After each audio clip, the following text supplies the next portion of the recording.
Chapter 18, Biases. Section 18.1, Science versus the Real World. The goal of science is to discover how nature works. It is a pure and noble goal. The true scientist subjugates their ego in the service of seeking knowledge for the benefit of current and future humanity. But let's be honest here. The goal of doing research in modern academic settings is to get publishable results. You need publishable results to get your next position, research funding, more students and postdocs in your lab, higher status among your peers, personal feelings of accomplishment, tenure, and political power in your department, research institute, or university. I hope that doesn't sound too skeptical. Modern academia isn't a perfect paragon of the ultimate human intellectual potential, but it is pretty amazing. And selfish motivations can lead to great outcomes. But the fact remains that in academia, quantifiable metrics like peer-reviewed publications, citation counts, impact factors, and H-index are more important than scientific progress, which can be frustrating, slow, and filled with uncertainty and failures. All of this means that academic researchers need publications, and getting publications generally means getting statistically significant results. How do you get significant results? Needless to say, you are more likely to get significant results if you have a good hypothesis, design a rigorous experiment, collect high-quality data, and perform appropriate statistical analyses. But being a meticulous researcher doesn't guarantee significant results. It merely provides the opportunity for significant results while reducing the risk of statistical flukes. Null results can happen because the hypothesis is wrong. Science would be way too conservative and extremely boring if we only ever tested hypotheses that we knew were true, or because of sampling variability, noise, errors, or experimental confounds. And there is another annoying aspect of the real world.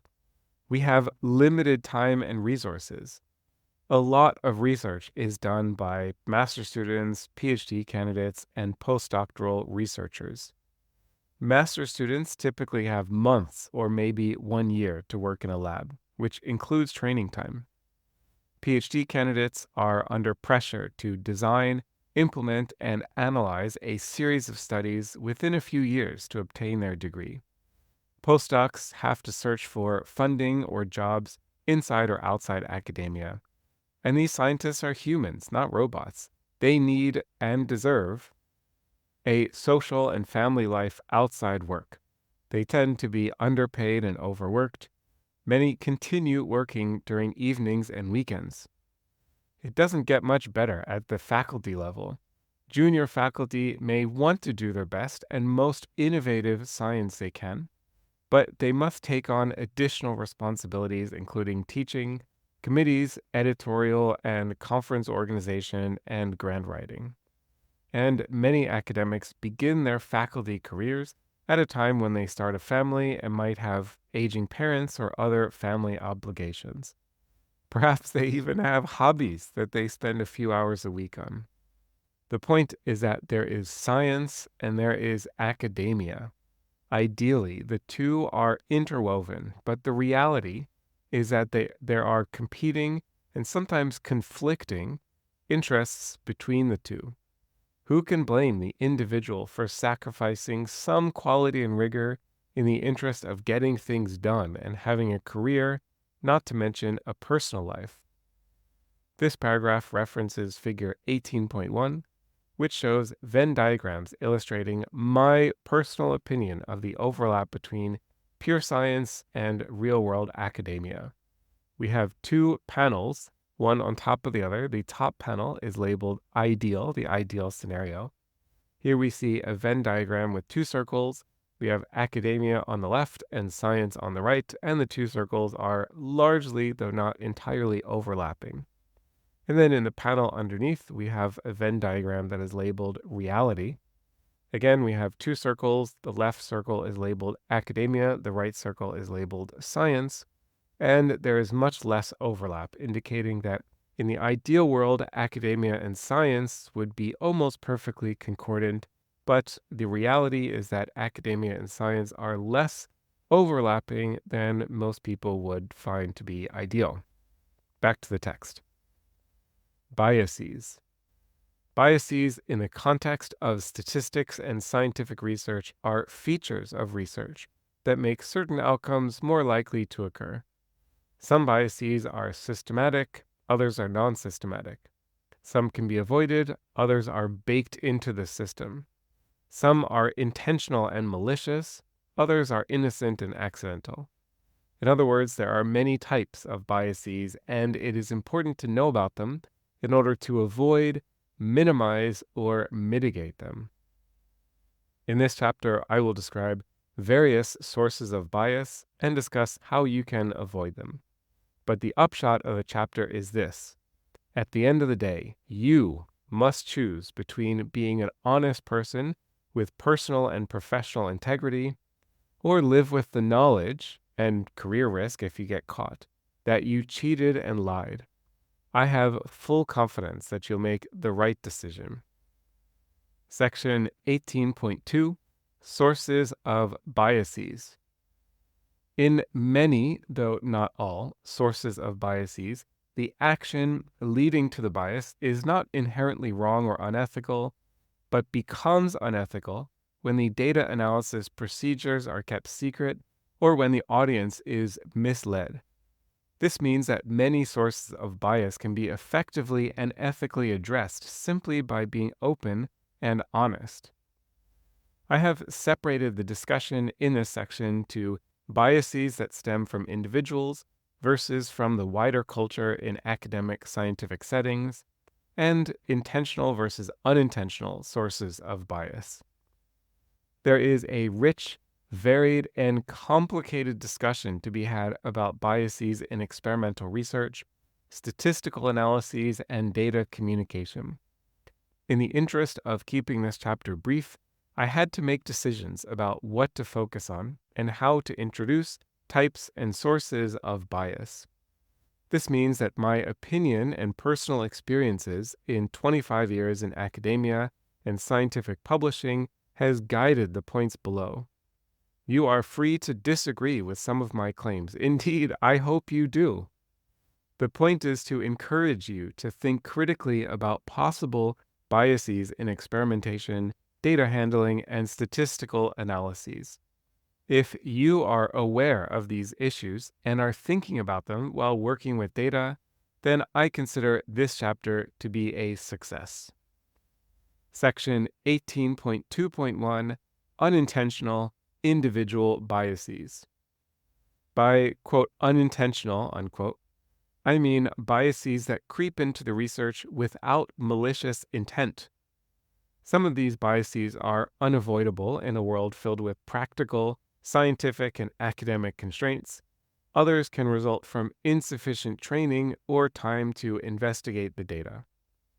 Below is a list and brief discussion. This is not an exhaustive list of all possible biases, but I hope you find these points thought-provoking. These items are not presented in any particular order. Sampling bias.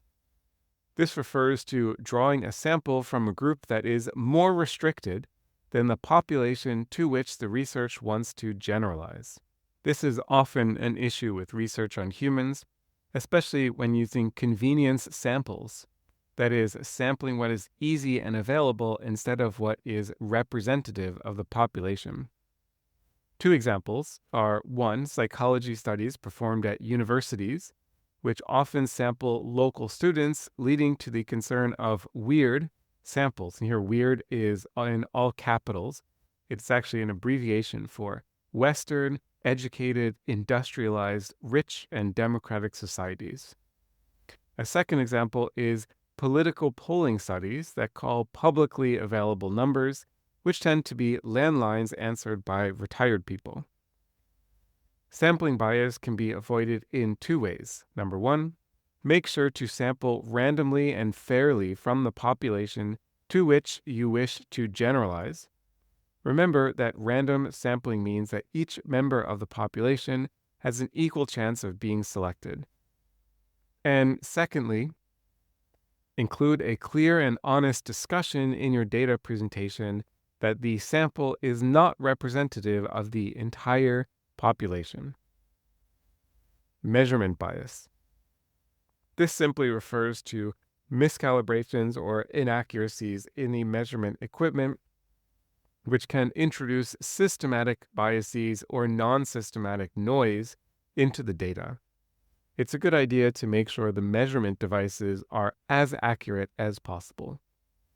There are myriad measurement devices that depend on the type of research, ranging from electron microscopes to MRIs to self-report questionnaires. A common example of measurement bias is the, quote, white coat syndrome, unquote, where patients visiting a medical office experience some anxiety or nervousness, leading to systematically inflated measurements of resting blood pressure. Data selection. The larger and more multivariate a data set, the more data selection is necessary. Selecting parts of the data while ignoring other parts of the data is justifiable and can be useful or necessary. For example, you may have a data set on social media usage from ages 10 to 25. It certainly makes sense to perform targeted analyses on subsets of the data, for example, girls aged 11 to 13, while ignoring the rest of the data set. The problem comes from failing to report how you selected data. Imagine correlating social media use with mental health, but only selecting adolescent girls with a history of depression or anxiety. Failing to report this data selection would mislead the audience into believing a general relationship that might only be true for some individuals. Self-selection is also a problem. Imagine you recruit participants to your study via ads placed on TikTok around videos of cats reacting to cucumbers. This will give a very different sample from participants recruited via paper flyers posted in a hospital lobby. Coding bugs. Ah, yes, every programmer's favorite pastime. Finding and fixing bugs is a real part of coding. Unfortunately, for statistical coding, some mistakes are more likely to be found than others. In particular, errors that lead to p less than 0.05 results might be less likely to be caught than errors that lead to p greater than 0.05 results. There are two ways to avoid coding bugs. First, focus only on coding while writing code, as opposed to simultaneously listening to music, sipping a beer, and watching YouTube videos about why Italians secretly love pineapple on pizza. Second, test your code with simulated data where you know the ground truth. I hope that the simulation methods you learned in this book help you write bug-free code. Simpson's Paradox. I introduced Simpson's Paradox in section 12.9, where I referred to it as the subgroups paradox. The idea is that pooling together qualitatively different subgroups can produce a misleading statistical result or interpretation. The solution to avoiding this bias is to inspect and visualize your data and carefully consider whether it is valid and appropriate to combine groups of data into the same analysis. Pooling data can be a powerful way to increase sample size and reliability, but that is a decision that should be made after consideration and data inspection. Post hoc analysis modification. In theory, you should not change any aspects of your data analysis pipeline after you have begun processing the data. The risk is that if you look at the results of your statistical analysis and are unhappy with the outcome, you can go back and keep tweaking some parameters of the analysis or keep cleaning the data until you get a statistical result that is consistent with your hypothesis. Now, it is very easy just to say, quote, don't do that, unquote. But the truth is that modern statistical analysis tends to be involved and complicated, and data sets are increasingly rich and multivariate. Especially if you are just getting started, the proper data processing pipeline may be unclear or unknown. You might realize that you did something wrong or could do something better only after performing a statistical analysis. So, to the best of your ability, try to make as many analysis decisions as possible before starting with data handling, ideally in discussion with your supervisor or colleagues. And if you need to change something about the analysis pipeline after you have already done the analysis, discuss your changes with someone else and document the changes and the motivations for those changes. Imagine that you are a skeptical reviewer watching someone do what you're doing. Would you consider this to be inappropriate conduct or a justifiable change to the procedure? Section 18.2.2, Intentional Individual Biases. You'll see some overlap with the list of unintentional biases. That's because some biases are introduced accidentally when the researcher is unaware of the bias or doesn't have enough time to fully, rigorously investigate the data. Those are honest mistakes that can be corrected, forgiven, and learned from. The discussion below concerns deliberate actions that are motivated by making the results more consistent with the hypotheses than is warranted. Cherry picking. Cherry picking, in quotes, is when someone performs many analyses and reports only the one that was consistent with their hypothesis. As you now know, there are many ways to transform, clean, process, select, and analyze a dataset. And you've also seen that different data transformations can impact the statistical significance of a result. Imagine a dataset that has no true effect, and the researcher tries 20 different configurations of transformations, outlier removal algorithms, and statistical analysis approaches. One of those 20 configurations leads to p less than 0.05, and the researcher reports only that analysis pipeline without disclosing the other permutations that were applied. Any one of those analysis pipelines may be reasonable and justifiable, but performing all of them and performing only the one that happened to have produced a significant result, that is cherry picking, and it gives a false impression of the results. To avoid cherry picking, define as much of your analysis pipeline in advance as possible. Discuss any changes to the pipeline with a supervisor or colleague, and report the various procedures. Keep in mind that exploring your data in different ways is not unethical, it's not wrong, nor is blind data mining wrong. It only becomes unethical when you hide all but one of the explorations, leading your audience to believe that you performed only one sequence of data operations. P-hacking. This term is sometimes generally used for unethical statistical procedures, but here I will narrow the definition to manipulating the data with the goal of changing a p-value, either to make a desired p-value smaller or to make an undesired p-value larger. This can involve deleting valid data, relabeling data to a different condition or group, or faking data. This is the worst form of statistical bias because it is impossible to do unintentionally and unjustifiable to report honestly. Please do not do this. Data dredging or phishing. These terms are often used interchangeably with p-hacking, although the behaviors are slightly different. P-hacking refers to direct manipulations of the data.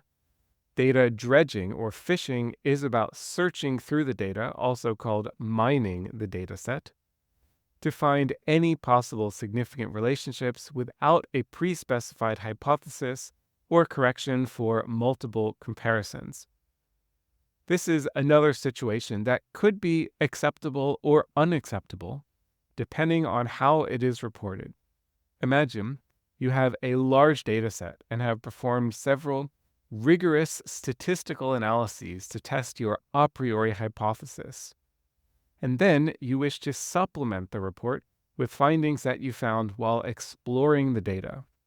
An acceptable way to report these findings would involve describing your exploratory analyses and stating clearly that the findings should be replicated in an independent sample before being too strongly interpreted. That could even provide inspiration for a follow-up study. File drawer bias. The file drawer publication bias refers to researchers publishing results only with statistically significant findings while not publishing results without statistically significant results. So this is, quote, putting in the circular file drawer, unquote, a reference to the trash can, aka a rubbish bin. In other words, studies with non-significant results are less likely to be submitted for publication, whereas studies with significant results are more likely to be submitted for publication. This means that if you see one finding in the literature, it's hard to know whether the experiment was run only once or whether the experiment was run 20 times and the publication is from the 1 out of 20 times that the finding had a subthreshold p-value that was actually a type 1 error. The solution to this bias is to commit to publishing all results of well-implemented studies, regardless of the p-values of the findings. Pre-registered reports can be part of the solution because the study has already been approved for publication, regardless of the outcome. Researcher overfitting. You are familiar with the concept of overfitting. A statistical model has more parameters than are appropriate, and the model starts fitting noise or other data idiosyncrasies that would not generalize to new data. Researcher overfitting is the same idea but refers to making various analysis and modeling choices instead of the number of mathematical free parameters in a model. Cherry picking and data dredging are examples of researcher overfitting. Basically, it's when a researcher tries many ways of selecting and modeling the data until they find a method that works well in one particular data set. The problem with researcher overfitting is that the more the pipeline is custom tailored to one data set, the less likely it is to generalize to another data set. As with other sources of bias, you can avoid researcher overfitting by making as many analysis decisions as possible in advance, by minimizing changes to the data handling pipeline, and by discussing potential changes with an experienced colleague or supervisor.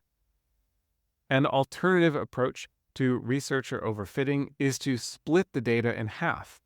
You can explore and overfit to your heart's delight in one half of the data, and that would be called the training set, and then apply the same analysis pipeline without modifications to the other half of the data. That is called the test set. Section 18.2.3 Culture and Tradition Biases. Biases in statistical and scientific practices are not only attributable to the individual. There are larger cultural forces that come from public and private funding agencies, university departments, journal editors and reviewers, and common practice in the academic community. Commonly used but improper statistical practices. Statistical techniques have a tendency to persist in the literature.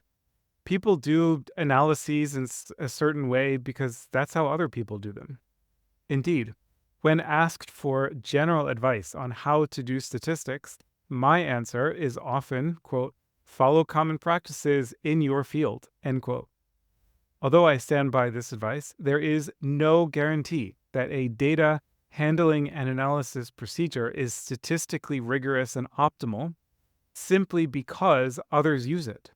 It is possible that standards were established by individuals who were unaware of subtle confounds or biases, or that advances in equipment and computing technology allow for better methods that are not yet widely adopted. My advice remains to follow statistical practices that are widely used in your field, but be skeptical and open-minded to potential problems and better alternatives. Funding agencies. Most scientific research costs money. Equipment, personnel, lab expenses, and what's called overhead. This refers to general funds to the institute to pay for building utilities and maintenance, secretarial staff, and so on. Research funding comes from government agencies or private organizations, and those organizations have expert review panels that make recommendations for which grant proposals to fund. The panels have considerable leeway to fund the research they deem most appropriate or consistent with their funding goals. They can, therefore, provide funding only for proposed research that utilizes particular statistical techniques or calculates required sample sizes based on certain assumptions. Furthermore, they may reject funding for novel or unusual statistical procedures, replication studies, or critical reanalyses of existing data. Such studies are crucial for scientific development, but do not exactly make the most exciting public outreach and media pitches. All of this means that funding agencies may inadvertently promote lower quality scientific research if their funding criteria are not aligned with best experimental and statistical practices. I don't mean to demonize funding agencies.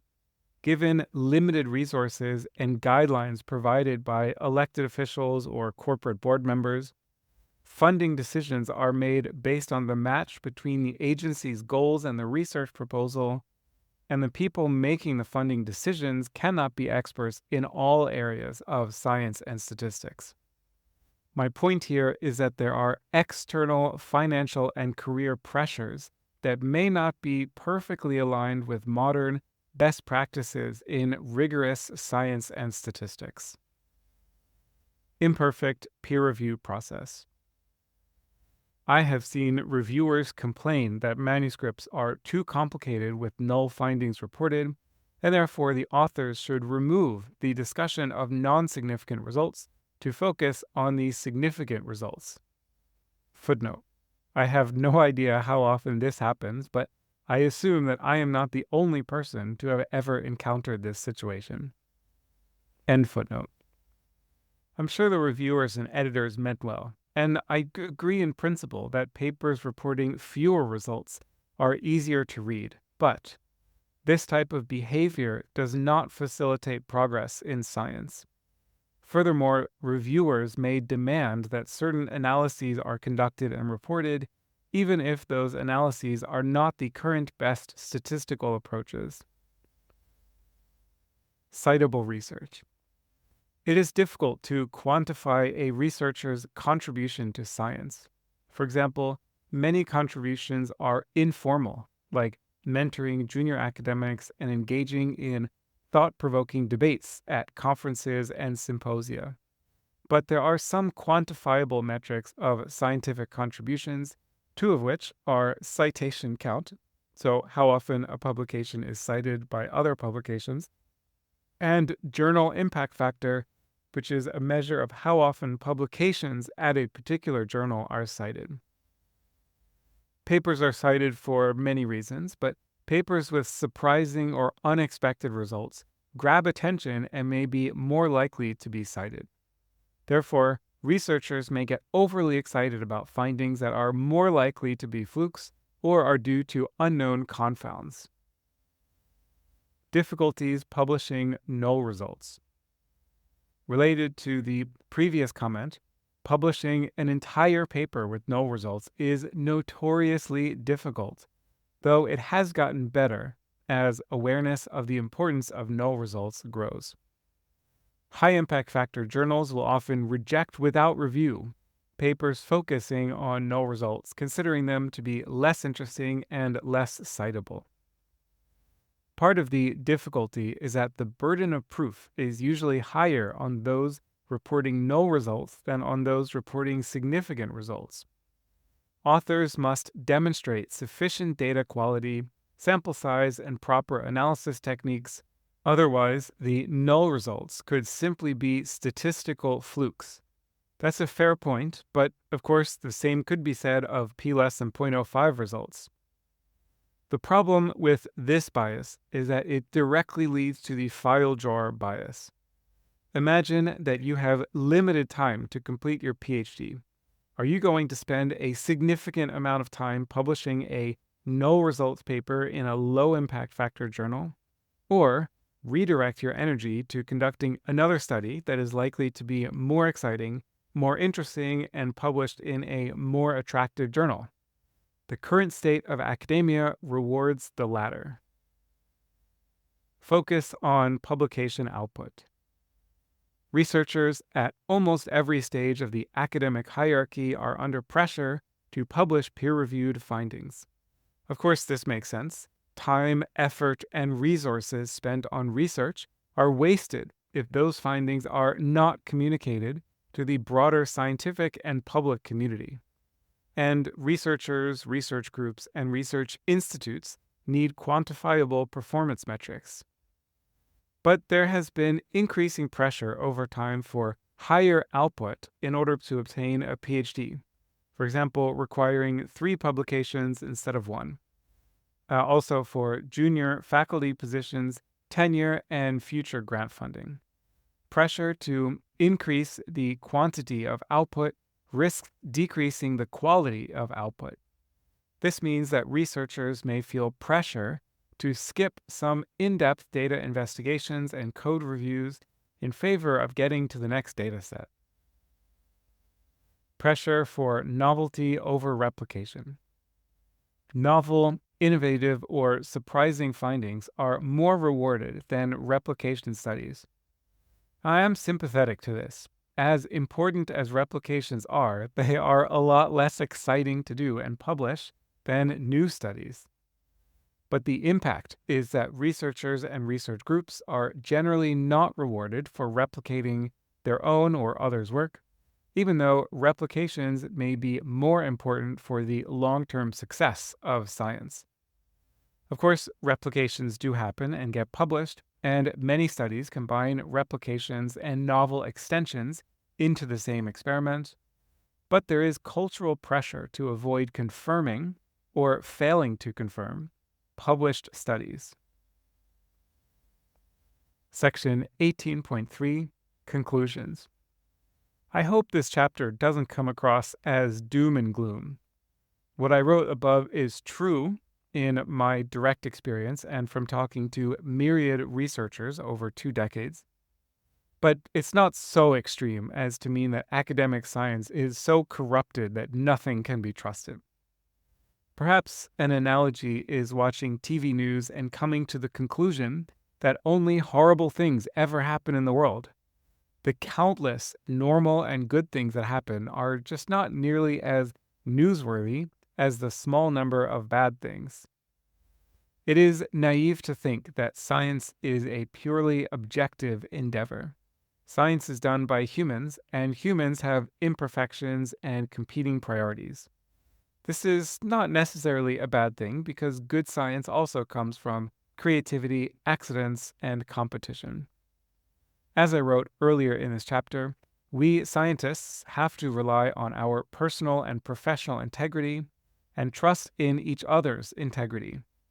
To be sure, there are occasional bad actors who intentionally engage in inappropriate statistical behaviors for personal gain and career advancement, but I believe that it is not such a systemic and widespread problem, and I believe that the arc of progress in science bends towards truth.